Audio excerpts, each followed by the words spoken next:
Assalamualaikum warahmatullahi wabarakatuh. Perkenalkan, nama saya Abdul Hafiz Siregar dengan NIM 22351042 jurusan Agribisnis. Di sini saya akan mengulas atau mempresentasikan hasil resume juga peta konsep mengenai tugas ketujuh pengantar kewirausahaan dengan judul Wirausaha di Era Revolusi Industri 4.0 dan juga peluang dan tantangan wirausaha di era teknologi informasi. Seperti yang kita ketahui untuk awal-awal yaitu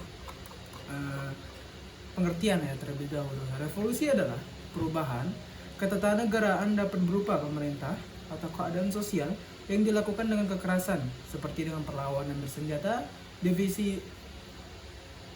Definisi ini dapat dilihat juga dalam kamus KBBI atau Kamus Bahasa Besar Indonesia.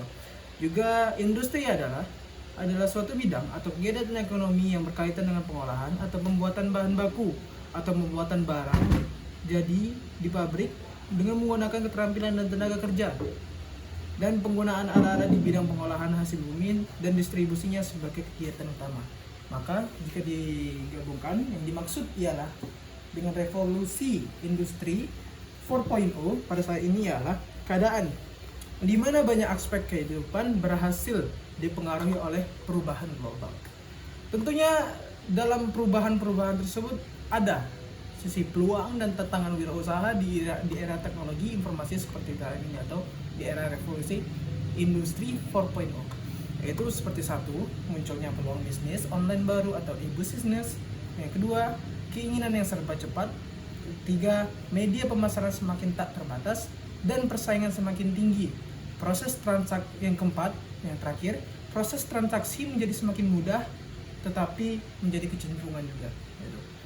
Nah, dalam hal-hal seperti ini tentunya mengalami juga fenomena-fenomena atau pengembangan usaha industri tersebut di era IT seperti saat ini atau teknologi seperti saat ini, yaitu fenomena yang muncul adalah sikap seseorang terhadap adanya komputer atau computer attitude dan kegelisahan seseorang terhadap komputer atau computer anxiety dapat mempengaruhi seseorang dalam menggunakan atau mengoperasikan komputer tersebut.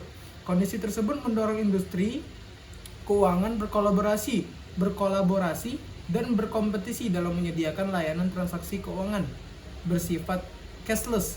Hal ini didukung dengan semakin banyaknya perusahaan-perusahaan ataupun pusat perbelanjaan di Indonesia yang menerima transaksi pembayaran dengan menggunakan sistem pembayaran non tunai atau online seperti itu.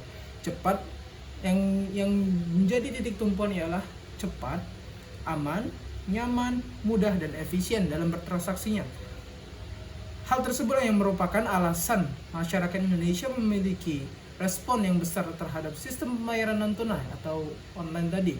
Perusahaan yang dapat menunjukkan tingkat kesesuaian yang tinggi akan kebutuhan masyarakat, maka dari itu banyak masyarakat tertarik untuk menggunakan layanan cashless dalam berinteraksi.